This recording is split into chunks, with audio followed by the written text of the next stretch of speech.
Hello, everyone. So before I introduce myself and before I kind of get into the deeper parts of my talk, I want to ask you a question. So what do you think a woman in motorsport looks like? So just take a moment to imagine that. And some of you might think of a racing driver, some might think maybe of a presenter, maybe an engineer, or maybe even a grid girl. And all of these are valid. So there are tons of women in motorsport. And when I first got into the industry, I thought, great, there are women here. But I soon realized none of them look like me. And I was thinking, where are these queer, tattooed, neurodiverse women? And it was really, really hard to see where I fit in. So that's what I'm going to be talking about today. So thank you, Tom, for the introduction. I'm Jess Shanahan. I started my own business 11 years ago, and in doing that, it allowed me to follow my interests. So I've worked in fashion, I've worked in beauty and in interiors, but I decided to follow the dream to motorsport. So I did PR for racing drivers for a while, and then I was asked to head up this team, Turn 8 Racing, and there's our lovely racing Porsche. Just club racing, no big deal, but we went hard and we got all the sponsors. We won, I think, our first 6 races out of probably about 8 races total, with podiums in the other ones. But during this time, with a Porsche that was that well sponsored, people were coming to me and saying, how are you doing this? How are you able to get this much sponsorship? And I was like, okay, sales and marketing background seemed quite easy for me. So I decided to set up a brand called Racing Mentor, with the mission being to help racing drivers understand more about the business side of motorsport. So for the most part, sponsorship. And for those who don't know, motorsport is absolutely run by money. You can't get anywhere unless you've got sponsorship or you're already rich. So it was my mission to make sure that talented racing drivers were able to continue on and keep doing what they loved. Then at the end of 2018, I released a book called Get Paid to Race, and this was really the start of the brand. So although I'd started it 2 years earlier, this was the thing that kind of kick-started us and got us to the point where we were known worldwide, which was amazing. And it's taken me around the world, teaching racing drivers about the business of motorsport.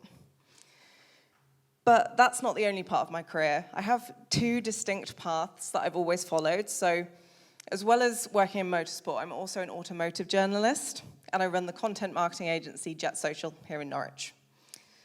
I also create car videos, and this isn't maybe the main part of my talk, but it will become relevant later. But I'm very much planted in the world of automotive, and that's great. I genuinely get to do what I love.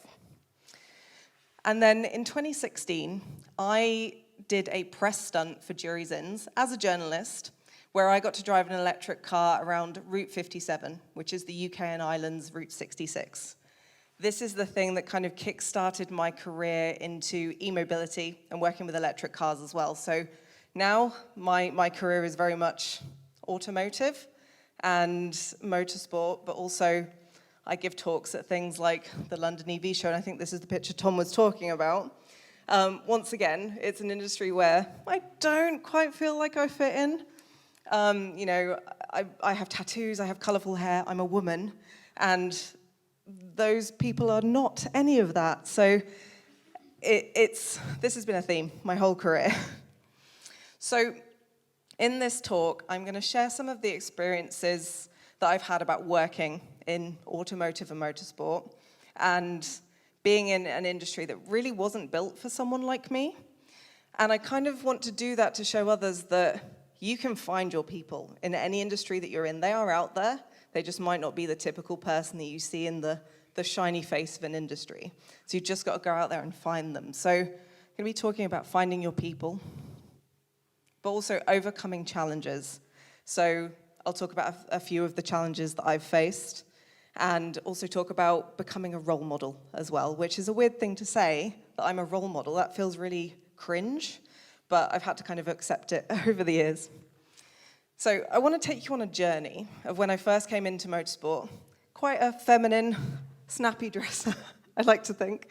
And in motorsport, this is very, very unusual.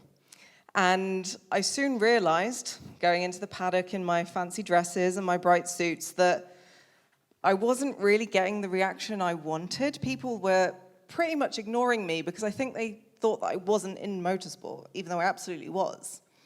So I started to dress how I thought people wanted me to dress. So I started wearing team wear with the brand logo on. I was wearing caps, hoodies.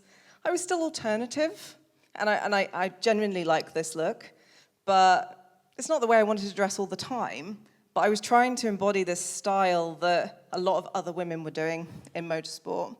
And I've since spoken to a lot of women who say, yeah, I absolutely downplay my style, downplay my femininity just to fit in. So I wasn't alone there.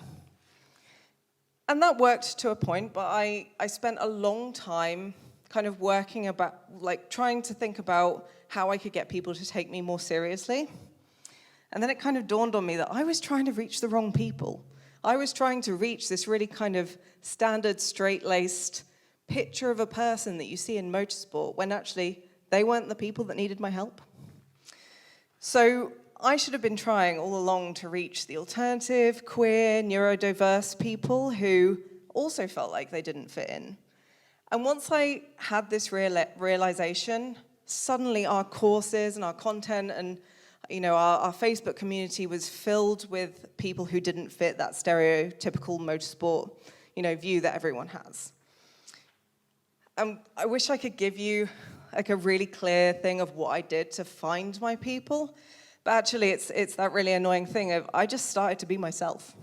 I started to really accept who I was, and in doing that, I'd inadvertently created this safe space for people who also felt like they didn't fit in. And I realized, and this is so important, and I think this is true for a lot of industries, people like me were out there this whole time. I just had to be visible, and they came to me, and that was really, really powerful. Now, I wondered if I should show these next slides, but I wanted to talk about challenges, and I wanted to make it relevant to the challenges that I've faced personally. But I'm going to show you some of the comments that I've received on YouTube and TikTok, which is why me making car videos is relevant here. Please take them as intended. You are welcome to laugh at these, because I certainly do. But I just want to give you a content warning for bullying, trolling, that kind of thing. Because some of these have upset me, but I've purposefully chosen the tamer, funnier ones for today. But obviously, if anyone wants to know about the harsher ones, I am more than happy to talk about them. They are a laugh. So, the first one here, this was on a video that I shot for a TV show, and I put onto my YouTube channel about a Mazda. Change title to Feminist Makes Music Video about MX-5.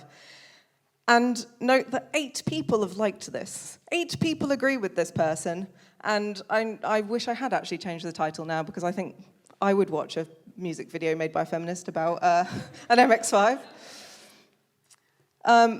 Most of the comments I get are about my hair color, so apologies for not being like super bright today. I don't know what it is about hair color, but it seems to really offend people who watch car videos. Don't know why. This one, blue-haired gentlemen beware. I feel like that should be a motto for life, even though I'm now like a pink hair person. But probably, 65% of comments on my videos are about my hair color. I also get people trying to correct me and failing, which is very fun, and I get to correct them back. So this was on a video about my car at the time, the Abarth 500. They wanted to tell me it was 160 horsepower, but I was talking about the UK version, which is not. So I got to correct them back, which was so validating. And then this still baffles me. She should not be allowed to drive the car. You can see that I have replied to this. I said, I'm going to regret this, but why? His reply, and I assume it's a him, was, you know why. I genuinely don't know why. I still don't know why. So if anyone has any guesses, I would love to hear.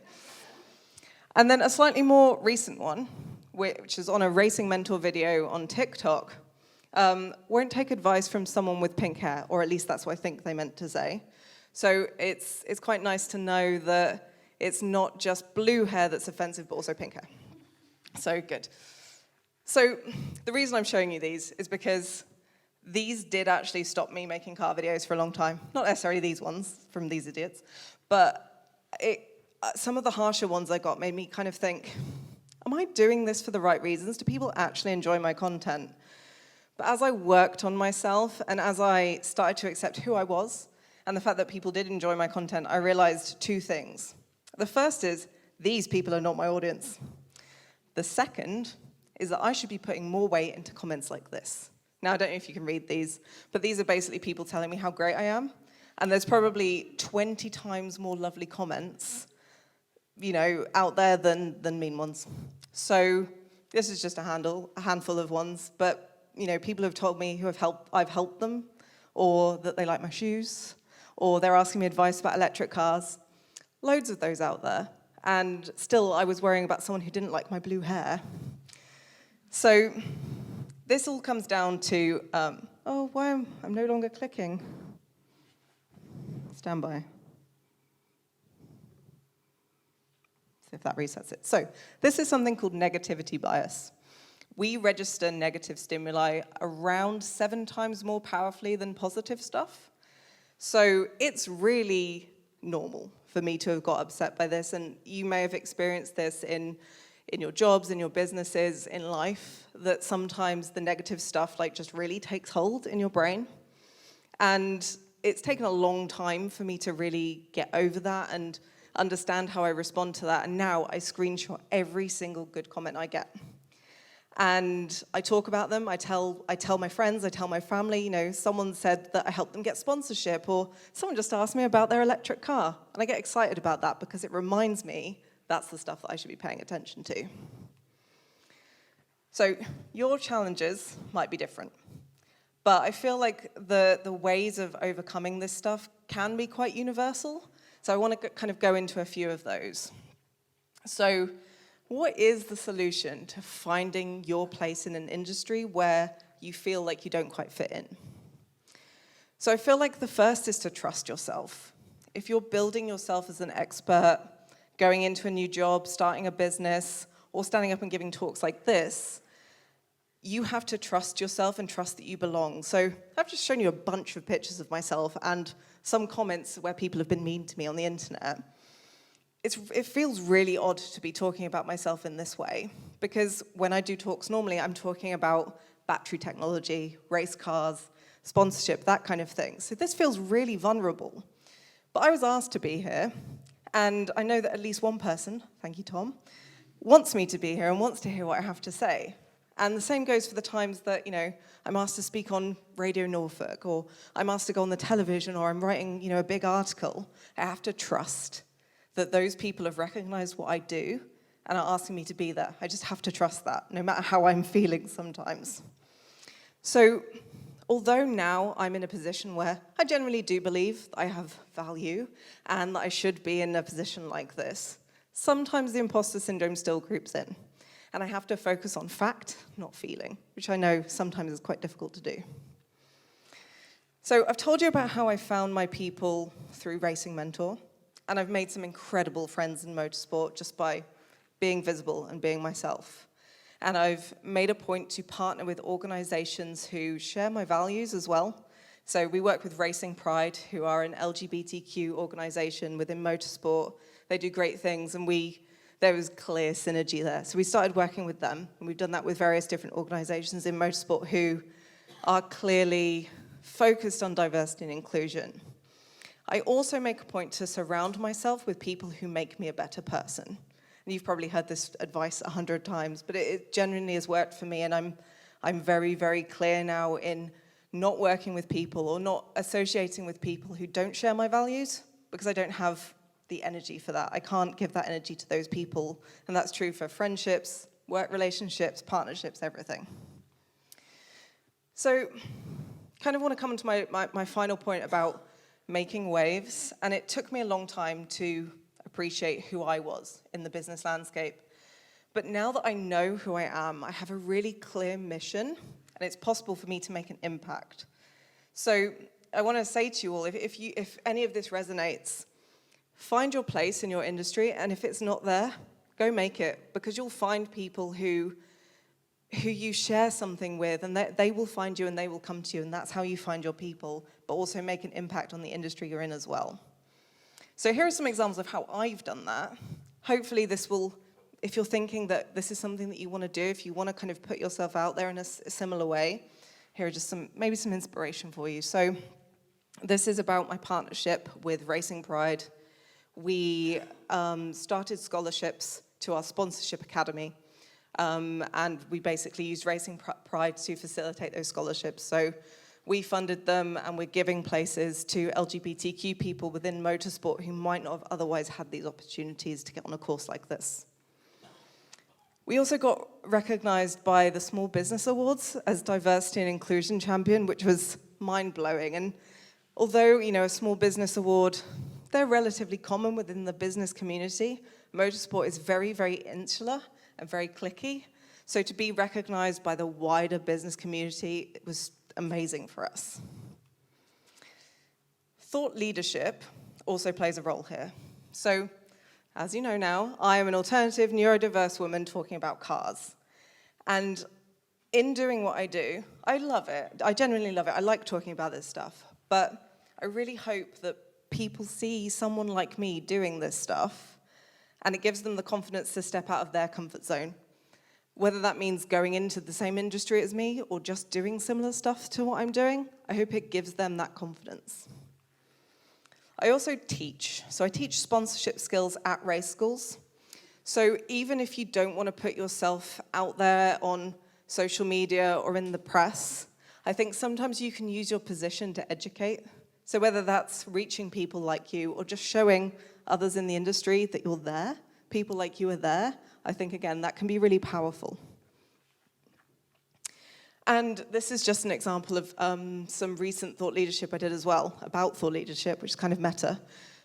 You can showcase your experience in so many different ways. So what I find really interesting is I work with a lot of business owners who I do thought leadership for, and they always say to me, why will anyone care what I say? And I'm like, these are CEOs of global companies who are thinking, will anyone care? And actually, people do. And the people that don't care, they're not your audience. People want to see like a human face and a human voice behind a brand. And I think that can be really powerful. So whether you're educating, making a stand for something, or just sharing your opinion, thought leadership can be really powerful. So I always think that if you stand out in any way, you can choose to be a role model.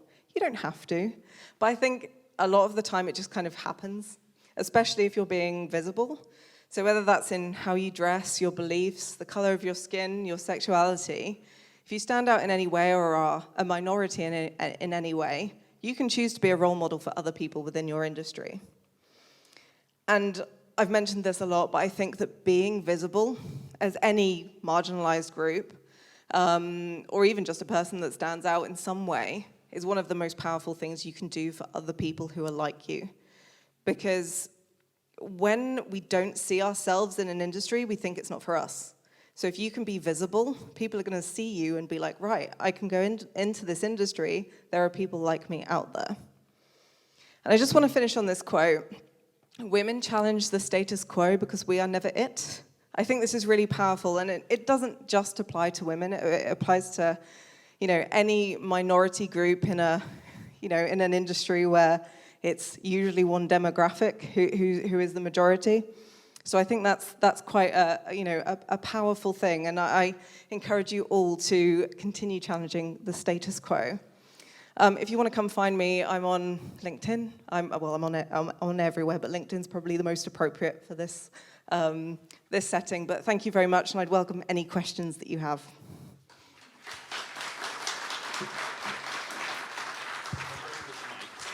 And then do you want to use that? Yeah. All right. That was awesome. I mean, Jess, you're an incredible person, and the amount of stuff that you get into and the impacts that you must have is just Thank you. Amazing. So questions from the audience. I'm going to start with one, unless anyone's got one immediately. Okay, have a think and pop your hand up, and I'll come at you with a microphone. You were talking about realizing that you're a role model and that actually you just kind of have to go, oh shit, okay, I guess I'm a role model now. What was the point where you thought, oh shit, I'm a role model? What was the trigger that made you realise? I don't know if it was necessarily any one thing. I think there was certainly, I was running a course, which was the Sponsorship Success Academy that I was talking about. And I realized that the demographic of our course was very different to the demographic of motorsport as a whole. And that's kind of when I realized that I was almost like a beacon for people who weren't white men in motorsport, to the point where we got all the people with ADHD, we got all the people with autism, we got all the queer people, we got the people of color, because I represented something that was outside of the norm. So I think it was around that and seeing those people kind of on our courses that made me realize that I actually kind of have a responsibility to these people. And now, when we go to events, we collect people. So we're walking around in a motorsport event and we've got people just joining us because we're a safe space. So if they're the people that are there who are on their own, or they don't know people, or they just don't feel confident speaking to, the stereotypical motorsport person, they'll join the Racing Mentor gang and we walk around with an entourage all day long and it's wonderful. I love the idea of that. I would definitely be in your crew. Right. Okay. Awesome talk, thank you. Thank you. I just wanted to find out a bit more about how the book came about. Like, was there a point where you realised it was something you needed to do? Did someone say, you've got to write a book? Like, can you talk about that a bit more, please? Yeah, absolutely. So weirdly, it actually came from I was part of a mastermind group with a bunch of people, and I was fully in the throes of imposter syndrome. And they were like, you've got so much knowledge, you're so good at this, you should write a book. And I initially intended for it to be a free ebook, lead magnet, for people to use to then get onto my mailing list. That didn't happen. It got very out of hand. We had a book launch, we had sponsors, I have a publisher. So it was very much people telling me that the industry needed it, even though they were not in motorsport. I think they saw how Racing Mentor was growing and the need for it in the industry, and it kind of got to the point where I was like, I actually believe that you're right, and maybe I should write a book. And then here we are now, and I've used that book to teach all over the world, which is incredible. But it definitely came from 3 people saying, stop doubting yourself, go write a book. This is not really a question, but just the one good thing about the negative comments is that we could track the color of your hair. So it started with blue, and then it was pink, and then I think it was something else. So, I mean, just as a positive thing. Yeah, and actually, I should have included some of the comments about the green hair. Missed that whole era of my hair color. Hi, great talk and also great suit. Thank you. I wondered, you spoke about kind of dampening yourself down a little bit to kind of conform. I wonder if there was a particular moment that kind of broke the camel's back where you were like, no, I'm not doing this anymore. I'm just going to be me and I don't care about the consequences.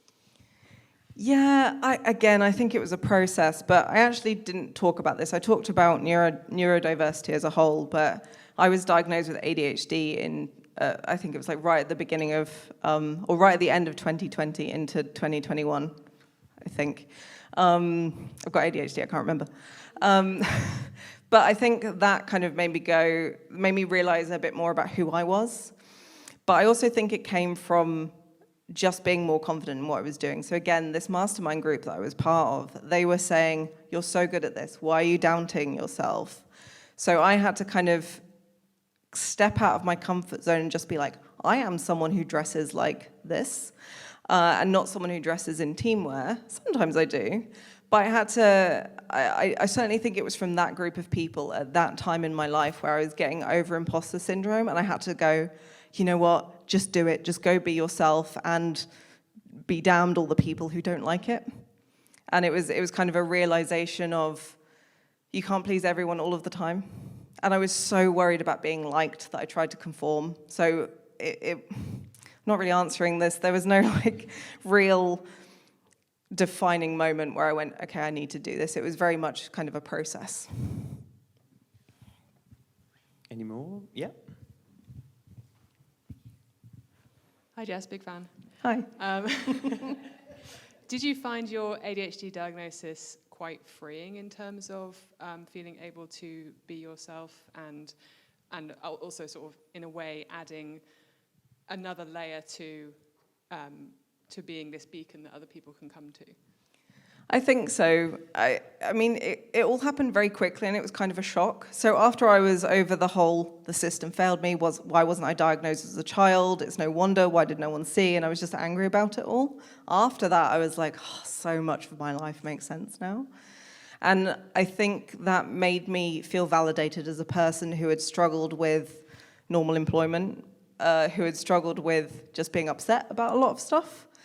And also made me kind of realize, and I'd already had the realization that actually a lot of people in motorsport are neurodiverse in some way. I think it just appeals to that group of people for the focus that it brings, and it's also very sensory. So that kind of made me go, okay, I now have a whole new way to relate to, you know, the people that I've met in motorsport, the people that I love in motorsport. And again, it was another way for me to realize that I have value as who I am, which was, again, a really powerful way of me going, yep, this is who I am, and again, be damned to the people who don't like it. Any more? Oh, yeah. Oh, yeah. Yeah, go for it. Go on, you can shout. Thank you. That was just absolutely brilliant. And I just wanted to ask about your future, because you've got an incredible ability to communicate. And Thank you. And it is not just for a narrow audience, it's for a very wide audience. So I'm just wondering what your thoughts are about how you're going to move forward and maybe tell your story or other stories to a large audience, including those 5 white, pale male men who don't understand. Yeah. So they get to understand, or maybe they have got to understand, who knows? But how do you think you were going to shape your future? That's such a good question, and one I'm not 100% sure that I can answer because I don't know. So this is only the second time I've been asked to talk about me and my career, which is why it was more nerve-wracking than maybe talking about cybersecurity or battery technology or all the other stuff that I get to talk about on stage. So I'm now part of Motorsport UK's LGBTQ plus expert committees, which is the national governing body for motorsport, for anyone who doesn't know, which is probably most of you. So I now have that kind of role within motorsport to give a voice, to hopefully make it more inclusive.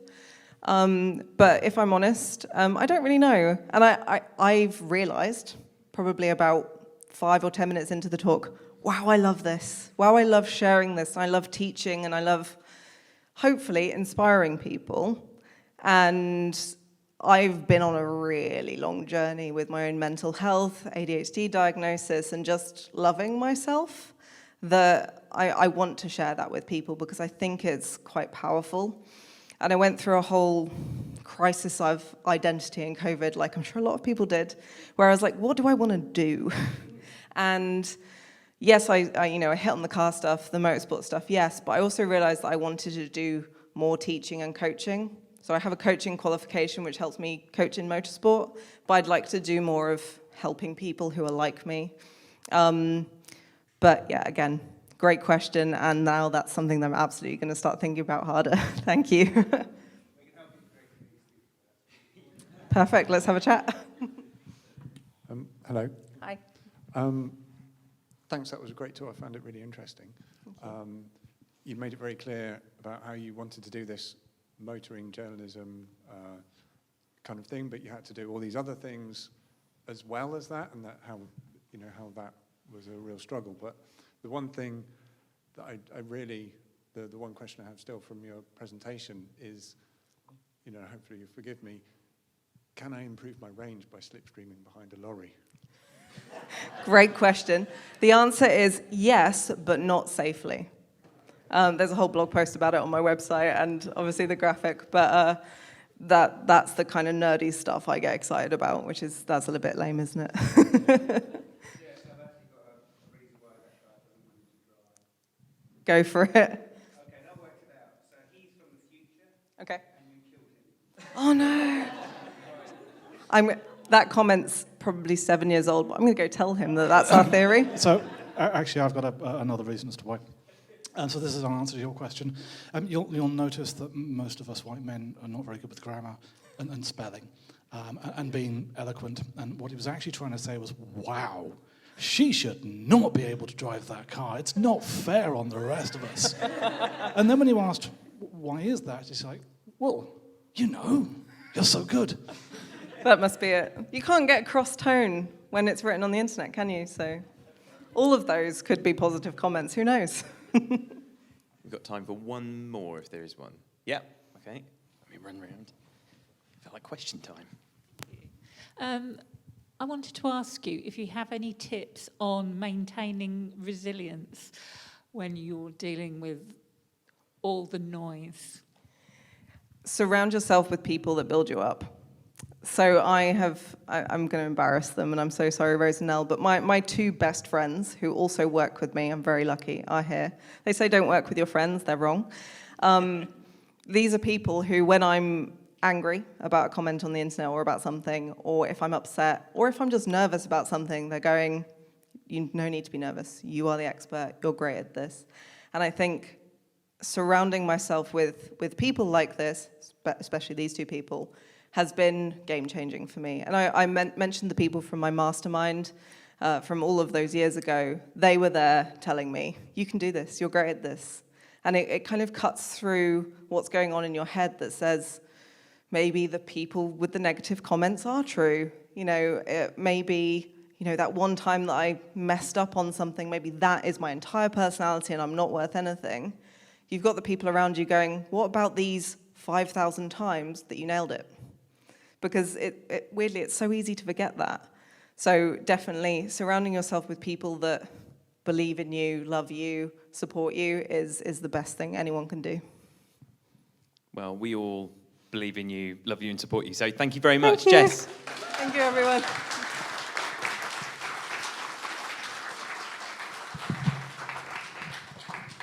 Okay, we're going to take a 10-minute break while we set some chairs out. So please head back up the stairs, grab yourself a drink if you would like one. The toilets are just through that way and to the left, and we'll be back in a few minutes. Thanks very much. I loved that you sort of went, oh, I agree with that. That's like 5 minutes in. I mean,